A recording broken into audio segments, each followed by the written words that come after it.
ஜெபிப்போம். பரிசுத்தமுள்ள பரலோக தகப்பனே,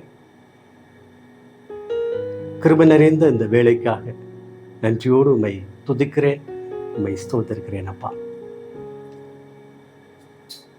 செய்தி கொடுக்கிற அடியனை பரிசுத்த ஆவினாலே நிரப்புங்க. கேட்கின்ற ஒவ்வொரு பிள்ளைகளையும் பரிசுத்த ஆவினாலே நிரப்புங்க. உம்முடைய வார்த்தைகளை கொடுங்கப்பா, அது ஒவ்வொரு பிள்ளைகளுக்கும் பிரயோஜனமாக இருக்க உதவி செய்யுங்க. இயேசு கிறிஸ்துவின் நாமத்தினாலே ஜெபிக்கிறேன், ஜீவனுள்ள பிதாவே, ஆமென். அன்பான தேவனுடைய பிள்ளைகளே, இன்றைய நாளுக்காக எடுத்துக்கொண்ட தலைப்பு, பஞ்ச காலத்திலே திருப்தி அடைவார்கள். சங்கீதம் 32:19 இப்படியாக சொல்லுகிறது: அவர்கள் ஆபத்து காலத்திலே வெட்கப்பட்டு போகாதிருந்து பஞ்ச காலத்திலே திருப்தி அடைவார்கள். ஆக்கியோன் இப்படியாக எழுதுகிறார்: ஆபத்து காலத்துல வெட்கப்படாதிருப்பார், பஞ்ச காலத்துல திருப்தி அடைவார்கள். தேவனுக்காக காத்திருக்கிற தேவனுடைய பிள்ளைகளுக்கு கொடுக்கிற அருமையான ஒரு வாக்குத்தத்தம். ஆபத்து காலம் ஒவ்வொரு பிள்ளைகளுக்கு எப்பொழுது வரும் என்று நமக்கு சொல்ல தெரியும். ஆனாலும் நம்முடைய வாழ்க்கையில நாம முன்னேற நினைக்கும் போது ஆங்காங்கே ஆபத்து காலங்கள் குறிக்கிடதாச்சு. ஆனால் அவர்கள் வெட்கமடையார்கள் என்று வேதம் சொல்லுகிறது. தேவனுடைய பிள்ளைகளுக்கு கொடுக்கப்படுகிற மிகப்பெரிய ஆசீர்வாதம் இது. தேவனுடைய பிள்ளைகள் எந்த நேரத்திலும் வெட்கப்பட்டு போகாதிருப்பார்கள். நம்முடைய வாழ்க்கையில கூட நம்ம பிறந்ததிலிருந்து இன்றைக்கு வரைக்கும் யோசித்து பார்த்தோமானா நிறைய காலங்கள் நம்முடைய வாழ்விலே குறுக்கிட்டு இருக்கிறது. அந்த தருணங்களிலே நாம திகைச்சு கலங்கி நின்றப்போம். இவைகளை கடக்க முடியுமா என்று சிந்திச்சிருப்போம். நம்முடைய வாழ்வு நேரான பாதையிலே செல்லுமா என்கிற ஒரு மிகப்பெரிய கேள்விக்குறியோடு நம்ம வாழ்ந்திருக்கோம். ஆம் தேவனுடைய பிள்ளைகளே, ஆனால் அந்த காலங்களையும் கடந்து செல்லும்படியாய் தேவன் நமக்கு உதவி செய்திருக்கிறார். அதனால தான் ஒவ்வொரு நாளும் நீங்க காலையில எழுந்த உடனே, ஆண்டவரே, இன்றைய நாளிலே உம்முடைய சமூகம் எப்பொழுதும் எனக்கு முன்பாக செல்லட்டும். ஆண்டவர், உம்முடைய பிரசன்னம் என்னோடு கூட இருக்கட்டும் அப்படிங்கிற ஒரு ஜெபத்தையும் நீங்க சேர்த்துக்கிடுங்க. புறப்படுகிற வேலைகளிலே அப்படி ஜெபிச்சுட்டு போனோமானா அன்றைய ஒவ்வொரு காரியங்களிலும் பாருங்க, ஆண்டவர் நம்மளை பாதுகாத்திருப்பார். இந்த ஜெபம் ஒரு முக்கியமான ஜெபம்தான். ஆண்டவரை நம்மோடு கூட அழைக்கிற ஒரு ஜெபம். என்னோடு கூட தங்கிருங்க ஆண்டவரே, என்னோடு கூட தங்கிருங்க. நீங்க வீட்டை விட்டு நீங்க வெளியே புறப்பட்டு வரீங்க, இப்படி சமூகம் எனக்கு முன்பாக செல்லட்டும் ஆண்டவரே, இந்த பிரச்சனை என்னோடு கூட இருக்கட்டும், வீட்டில் இருக்கிற பிள்ளைகளோடு கூட இந்த பிரச்சனை இருக்கட்டும் ஆண்டவர். ஆமா, ஆண்டவருடைய அந்த பிரசன்னம் இருக்கு பார்த்தீங்களா? மோசே ஆண்டவரை சந்திக்கும்படியாய் மலையில ஏறி போய் உட்கார்ந்துருக்கிறான். ஆண்டவரை சந்திக்கிற ஒரு பாக்கியம் அவனுக்கு கிடைச்சது. ஆண்டவர் அவனோடு கூட பேசினார். அந்த நேரத்துல மோசையுடைய அந்த முகத்தை நீங்க பார்த்தீங்கன்னா அப்படி பிரகாசமா இருக்கு. ஏன்னா அவர் நீதிய சூரியன் அல்லவா. அவரிடத்துல நாம உட்கார்ந்துருக்கும் போது நம்முடைய முகம் அப்படி பிரகாசிக்கும். இது எப்போ தெரிந்தது? மோசைக்கு அதெல்லாம் தெரியல. அவன் மலையை விட்டு கீழே இறங்கி வரும்போது அவனுடைய முகத்தை இஸ்ரவேலரால பார்க்க முடியல. ஆமா, அவ்வளவு பிரகாசம். அதே பிரகாசம் உங்களுக்கும் உண்டு, எனக்கும் உண்டுங்க. ஆண்டவருடைய தரிசனத்திற்காக ஒவ்வொரு நாளும் நீங்க காத்துருங்க. ஏனென்றால் ஆபத்து காலத்துல நம்மளை விடுவிக்கிற தேவன் நம்முடைய ஆண்டவர் தான். பஞ்ச காலத்துல ஆண்டவர் நம்மளோட கூட இருந்து நம்மளை திருப்தி அடைய செய்வாங்க. ஆமா, இஸ்ரவேலர்கள் எகிப்திலிருந்து எங்க வராங்க? கானான் தேசத்திற்கு போறாங்க. அதே வாழ்வு தான் நம்முடைய வாழ்வு. கானான் தேசத்திற்கு புறப்பட்டு செல்லுகின்ற அருமையான ஒரு வாழ்வு. அவங்களுக்கு சாப்பிட ஆகாரமே இல்லை. அப்படி கலங்கி திகைச்சு அழுறாங்க. சாப்பாட்டுக்கு ஒண்ணுமே இல்லையேன்னு சொல்லி அழுறாங்க. அது ஒரு ஆபத்து தானே. ஆண்டவரை நோக்கி முறையிடுறாங்க. மோசே ஆண்டவரிடத்துல இஸ்ரேல் ஜனங்களுடைய ஆபத்தை அப்படி தெரிவிக்கிறார். தெரிவிக்கும் போது ஆண்டவர் செய்த ஒரு மிகப்பெரிய வேலையை பார்த்தீங்களா? வானத்திலிருந்து மன்னாவை பொழிய பண்றாங்க. அவருடைய பாளையங்களை சுற்றி எல்லா இடமும் மண் அப்படி பொழிஞ்சு நிற்க நிரம்பி காணப்படுது. அவர் சொல்லிட்டாரு, அவரவருக்கு தேவையானது எடுத்துக்கப்பா, நாளைக்கு நீ தேக்கி வைக்காத, நாளைக்கு வரும், என்ன வரும் அப்படி சொல்லி ஆண்டவர் சொல்லிட்டார். நம்பிக்கை இல்லாத சில பிள்ளைகள் அடுத்த நாளுக்கு சேர்த்து என்ன செய்தாங்க? சேகரித்து வச்சாங்க. அது நாட்டம் எடுத்துட்டு அப்படின்னு சொல்லி வேதம் சொல்கிறது. அப்போ ஆண்டவரிடமிருந்த கிருபிகளை பெறும்போது அந்தந்த நாளுக்குரியவைகளை நாம் என்ன செய்யணும்? பெற்றுக்கொள்ளணும். கர்த்தருடைய ஜெபத்தை நல்லா உணர்ந்து சொல்லுவீங்களா? அருமையா ஆண்டவர் சொல்லி கொடுப்பார். அன்றன்றுள்ள அப்பத்தை எனக்கு இன்று தாரும் ஆண்டவர். ஆமா, அன்றன்றுள்ள அப்பத்தை எனக்கு இன்று தாரும், எனக்கு தாரும் ஆண்டவரே. நாளைய பொழுது அது கர்த்தருடைய கையில் இருக்கு. அவருடைய ஆசீர்வாதம் உங்களுக்கு கொடுக்கப்பட வேணும் என்று அவர் சித்தமா இருக்குமானா இன்னும் அதிகமாக கொடுப்பாரு, இன்னும் அதிகமாக கொடுப்பார். திருப்தி அடைய செய்கிற நம்முடைய ஆண்டவர் ஆபத்து காலத்துல அனுகூலமான தேவன். நமக்கு என்ன அனுகூலமோ அவைகளை செய்து கொண்டே இருப்பார். அவர்கள் வெட்கப்பட்டு போவதில்லை. ஆமா, நீங்களும் தான். உங்களுடைய ஆபத்து காலத்துல நீங்க ஆண்டவரை நோக்கி கூப்பிட்டீங்க, ஆனா உங்களை வெட்கமடைய விடவே மாட்டாரு. நீங்க ஆண்டவரை விட்டுட்டீங்க அப்படி சொன்னா சொல்ல வேண்டிய அவசியமே இல்லை. ஆண்டவரை விடாதீங்க. நான் பாவிங்கிற ஒரு பெரிய குறை இல்லாத மனுஷன் இந்த உலகத்துல இல்லை, இருக்க முடியாது. நான் ரொம்ப பரிசுத்தமான்னு சொல்லி எவனாவது பேச முடியுமா? யாராவது பேச முடியுமா? எவைகளிலே நீங்க பின்தங்கி இருக்கீங்கன்னு சொல்லி உங்களுக்கு தெரியாது, எனக்கு தெரியாது. ஆனா ஆண்டவர் பார்த்து கொண்டு இருக்கிறார். நம்முடைய நடைகளை, உடைகளை, பாவனைகளை எல்லாம் பார்த்து கொண்டு இருக்கிறார். அவருக்கு தெரியும் இவன் பாவியா நல்லவனா கெட்டவனா எல்லாம் ஆண்டவருக்கு தெரியும். நான் பரிசுத்தவான் அப்படி சொல்லி யாரும் மார்த்தட்டாதீங்க. ஆண்டவருடைய சன்னிதானத்துல வரும்போது இல்லையா, ஆண்டவரே நான் பார்ப்பேன்ப்பா, எனக்கு இறங்குங்க ஆண்டவரே அப்படின்னு சொல்லி ஜெபிங்க. ஆண்டவருடைய பிள்ளைகளை அவனை காட்டில என்ன உயர்த்துங்க, அதெல்லாம் நமக்கு தேவை. என்னை ஆசீர்வதிங்க. அவரவருக்கு எவைகளை தேவன் குறித்திருக்கிறாரோ அவைகளை நேர்த்தியாய் செய்ய அவர் வல்லவராய் இருக்கிறார். வல்லவர் நம்முடைய ஆண்டவர், வல்லவர். நாம் சேர்ந்திருக்கிற நம்முடைய தகப்பன் வல்லவர். இதே சேர்த்து உங்களுடைய ஜெபத்துல சேர்த்துடுங்களா? உங்களுடைய வல்லமை எனக்கு தாங்க ஆண்டவர், என்னால ஒண்ணும் செய்ய முடியலையே, நான் பலவீன பாண்டமா இருக்கிறேனே, உங்களுடைய வல்லமையை தாருங்கப்பா. தேவனுடைய வல்லமையை பெற்றுக்கொண்ட நீங்கள் அது தேவனுக்கு விரோதமான காரியங்கள் எல்லாம் பயன்படுத்தக்கூடாது. ஆண்டவர் விரும்ப மாட்டாரு. அப்ப அந்த வல்லமை எடுத்துக்கூட வரல. ரொம்ப கவனமா இருக்கணும். நம்ம ஆண்டவரை சார்ந்து வாழ்கின்ற பிள்ளைகள் ஆண்டவரோடு கூட இருக்கணும். அதற்காகத்தான் ஒவ்வொரு நாளும் என்னோட கூட தங்குங்க ஆண்டவரே அப்படின்னு சொல்லி ஜெபிக்கிற ஜெபம் நமக்கு தேவை. இஸ்ரவேலர் ஆண்டவர் கைவிட்டார? கைவிடவே இல்லையே. மன்னா கொடுத்தாரு ஆண்டவர். ஆண்டவரே எங்களுக்கு இறைச்சிலாம் வேணும் அப்படின்னு கேட்டாங்க, காடைகளை அள்ளி கொடுத்தார். ஒரு காற்றை அனுப்பினார், காடைகள் குவிந்து கிடந்தது. ஆமா, திருப்தி அடைய செய்தார்.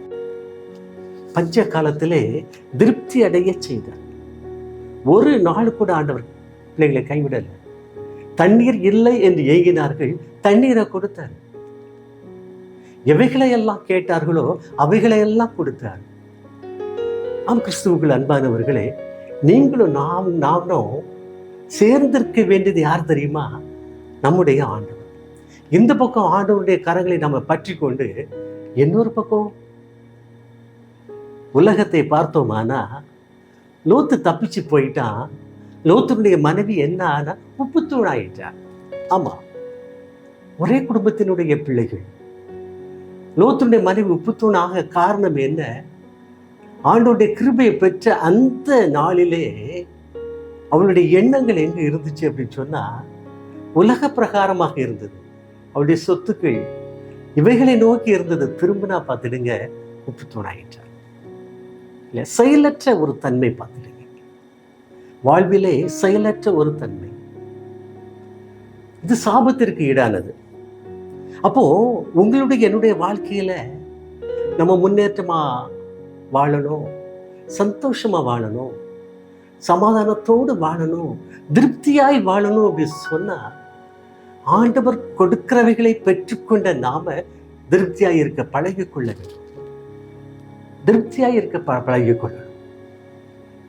கிறிஸ்துவுக்குள் அன்பானவர்களே, பஞ்சம் என்பது சாப்பாட்டில் மாட்டும் பஞ்சமா, பணத்துல பஞ்சமா? இல்ல, அறிவு, ஞானம், புத்தி, வல்லமைகளிலே பஞ்சம் நிறைய இருக்கும் அல்லவா? பலவீன பாண்டமாக இருப்பார்கள், அவர்களுக்கு பஞ்சம் தானே. பலத்திலே ஒரு பஞ்சம் தானே.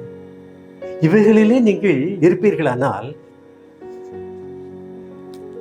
நீங்கள் திருப்தி அடைவீர்கள் அப்படின்னு சொல்லி வேதம் சொல்லுங்க. அப்போ நம்ம என்ன சொன்னோம்னா, ஆண்டவரை பார்த்து கொண்டே இருக்கணும். சங்கீதம் 33:19 இப்படி சொல்கிறது, பஞ்ச காலத்திலே அவர்களை உயிரோட காக்கவும் கர்த்தருடைய கண்கள் அவர்கள் மேல் நோக்கமாய் இருக்கிறது. பஞ்ச காலத்துல இல்லையா, நம்ம உயிரோட காக்கும்படியாய் கர்த்தருடைய கண்கள் எப்பொழுது நம்மேல் நோக்கமாய் இருக்கிறதா? அப்போ ஒவ்வொரு வினாடியும் ஆண்டவர் நம்மளை பார்த்து கொண்டே இருக்கிறார். ஆண்டவருடைய கண் பார்வையிலே நாம இருக்கிறோம். இப்போ ஒன்று யோசிங்களேன், ஆண்டவர்கிட்ட அழுது மண்டாடி ஜெபிச்சுட்டு ஆண்டவரை விட்டு கொஞ்சம் வெளியே வரும்போது தீதான காரியங்களை நம்ம சிந்திக்கலாமா? ஆண்டவருடைய கண்கள் தான் உங்களை எப்பொழுதும் நோக்கி கொண்டே இருக்கிறத. ஆண்டவருடைய கண்களுக்கு நீங்கள் மறைவாய் இருப்பது எப்படி? இதை கொஞ்சம் யோசிங்க. ஆசீர்வதிப்பார். எனக்கு ஆசீர்வாதம் தேவை, ஆபத்து காலத்துல எனக்கு ஆசீர்வாதம் தேவை, பஞ்ச காலத்துல எனக்கு ஆசீர்வாதம் தேவை. தேவை தேவை என்கிற ஒரு எண்ணத்தோடு வாழ்கிறேன்னா ஆண்டவரை விட்டு விலகி வரலாமா? வந்தா என்ன நடக்கும்? திருப்தி அடைய முடியாதுல்ல, வாழ்வில் திருப்தியே இருக்காதுல்ல. அதான் பிசாசு ஆட்கொள்ளுவானே. பிசாசு ஒரு மனிதனை ஆட்கொள்ளுவான், ஆனால் அவனுடைய இச்சைகளுடைய அந்த ஆசை இருக்கு பாருங்க, பெருகி கொண்டே இருக்கும். இச்சைகள் பெருக பெருக பெருக தேவனுடைய அனுகிரகம், ஆசீர்வாதம் நம்மளை விட்டு விலக ஆரம்பிச்சிடும். அதுக்கு பிறகு நீங்க ஆண்டவரிடமாய் திரும்ப சேர்வது ஒரு கடினமான ஒரு காரியம், கடினமான ஒரு காரியம். அதை உலக மனிதர்கள் புரிந்து கொள்ள வேணும். உலக சிற்றின்பங்களிலே நாம தலையிடுவது நம்முடைய வாழ்வுக்கு சீர்கேட்டை உருவாக்கும். அப்படி நம்ம செய்யக்கூடாது. ஆண்டவருடைய கிருபை நமக்கு கிடைக்கணும் அப்படின்னு சொன்னா ஆண்டவரோடு கூட இருக்கணும், ஆண்டவருக்கு பிரியமாய் நடக்கணும், ஆண்டவருக்கு பிரியமாய் நம்ம பேசணும்.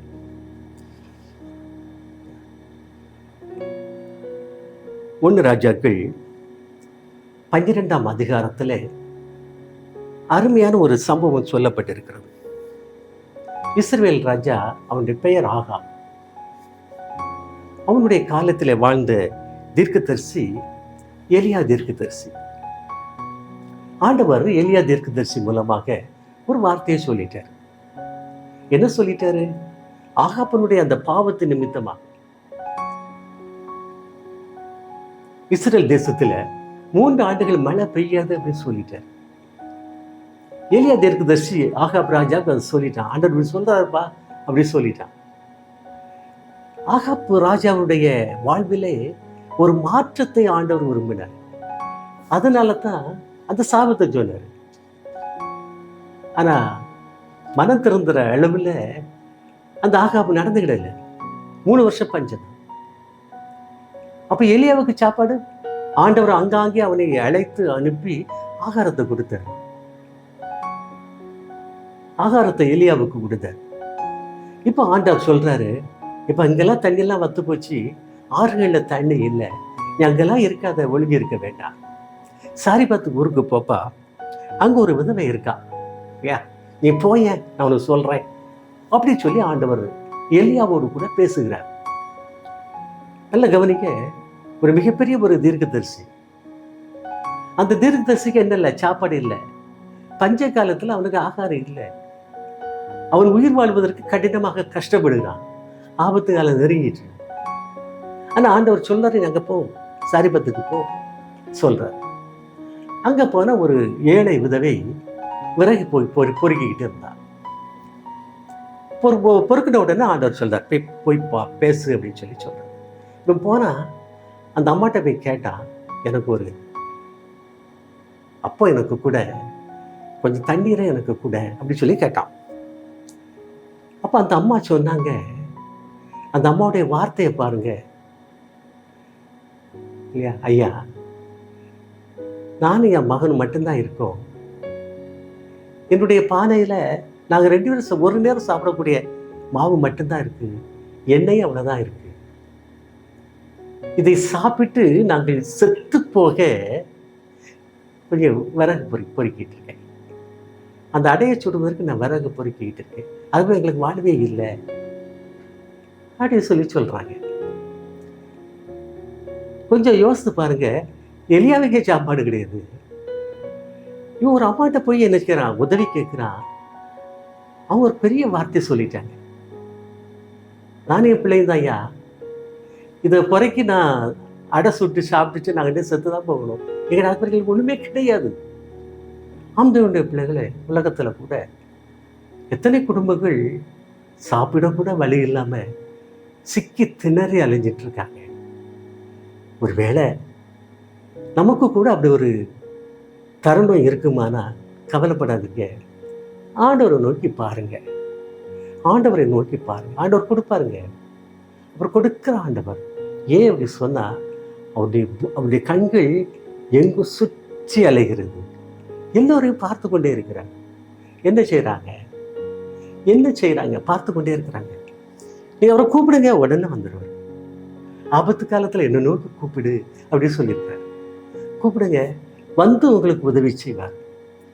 அவர் சொன்னபடியெல்லாம் செய்தீங்கன்னா கொஞ்ச காலத்துல உங்களுடைய வாழ்வை பார்த்தீங்கன்னா அப்படி அவ்வளவு மேன்மையாயிருக்கும், சந்தோஷம் நிறைந்ததாக, சமாதானம் நிறைந்ததாக.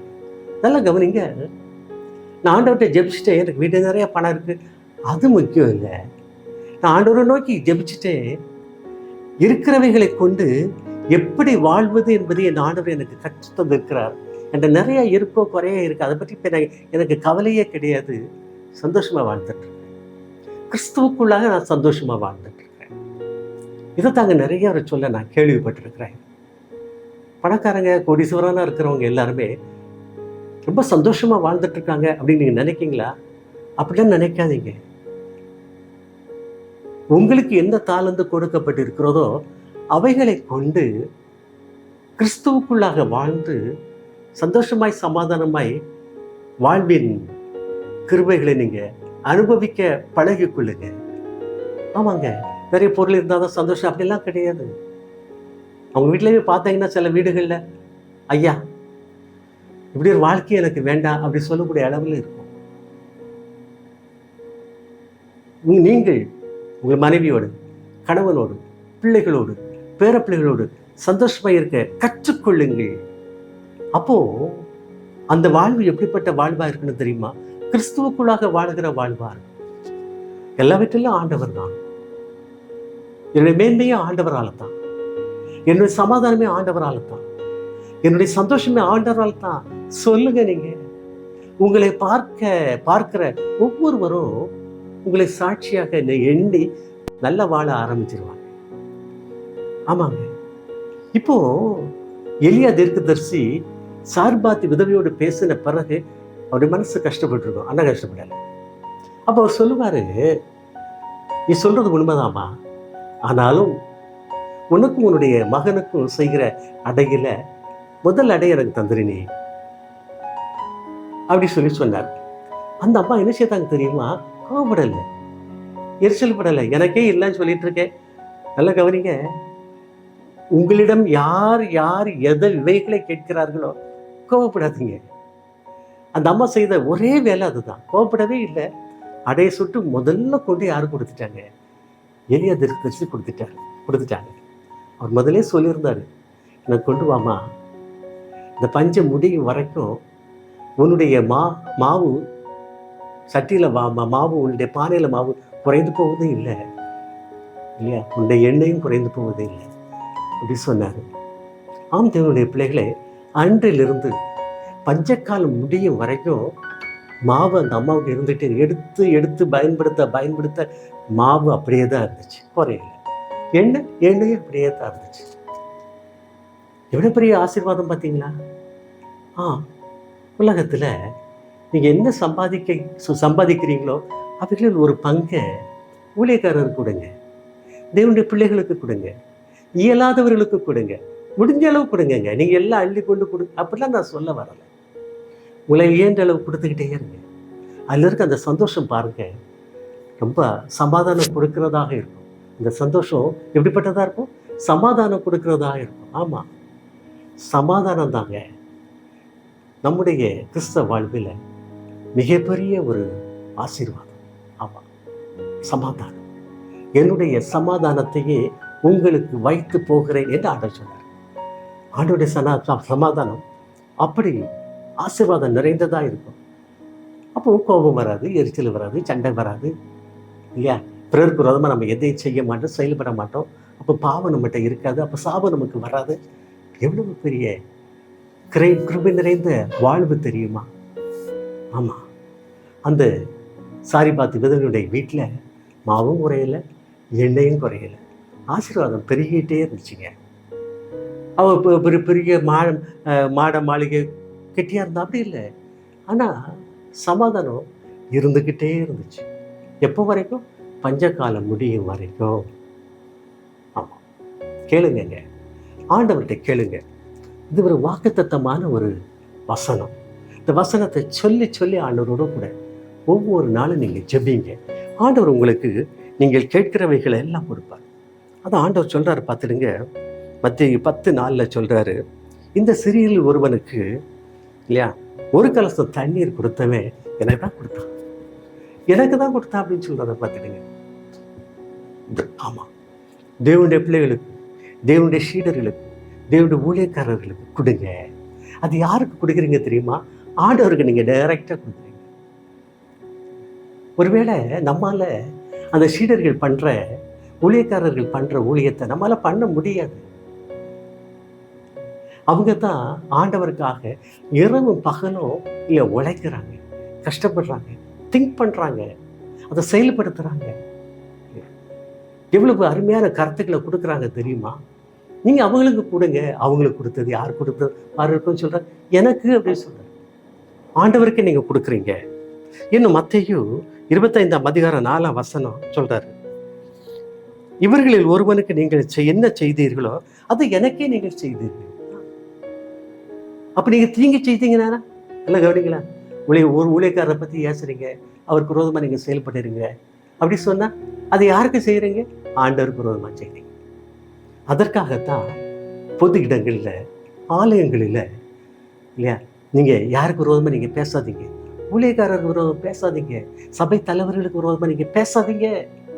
பேசுனா அது ஆண்டவருக்கு பிரியமா? ஆண்டவருக்கு பிரியம் அல்ல.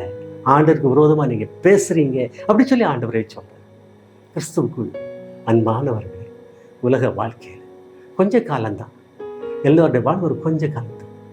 பலத்தின் மிகுதினாலே 80 வருஷம் போகலாம், இன்னும் கொஞ்சம் போனாலும் அதில் என்ன இருக்காது, என்ன ஒரு சிந்தனை கூட இருக்காது. அந்த நாட்களில் நாம் தேவனுக்காக வாழ்ந்து உலகத்தை சுதந்திரித்துக் கொள்வோம். ஒரு சாட்சியான வாழ்வு, ஒரு சாட்சியான வாழ்வு. மீண்டுமாக வசனத்தை சொல்கிறேன். அவர்கள் ஆபத்து காலத்திலே வெட்கப்பட்டு போகாதிருந்து பஞ்ச காலத்திலே திருப்தி ஆவார்கள். நீங்கள் தாங்க தேவனுடைய பிள்ளைகள் தான். ஆபத்து காலத்தில் வெட்கமடைய மாட்டீர்கள், பஞ்ச காலத்தில் திருப்தி அடைவீர்கள். ஜெபிப்போமா? கிருபையினர் இந்த ஆண்டவரே, இந்த செய்தி வேலைக்காக நன்றியோடு உண்மை துதிக்கிறேன், உண்மை ஸ்தோத்திருக்கிறேன். உம்முடைய பிள்ளைகள் ஆபத்து காலத்திலே வெட்கமடைய கூடாதப்பா. உம்முடைய கிருபையை கொடுங்க. ஆபத்து காலத்திலே உம்மை நோக்கி கூப்பிடுகிற அந்த நம்பிக்கையை கொடுங்கப்பா. நம்பிக்கையிலே சந்தோஷமாயிரு, நம்பிக்கையிலே சந்தோஷமாயிரு. உபத்திரவத்திலே பொறுமையாக இருங்கள், ஜெபத்திலே உறுதியாய் தரித்திருங்கள். இந்த வாக்கியங்கள் பிள்ளைகளுடைய வாழ்விலே ஆண்டவரே அனுதினமும் நடைமுறைப்படுத்தப்பட உதவி செய்யுங்க. எல்லோரையும் ஆசீர்வதிங்கப்பா.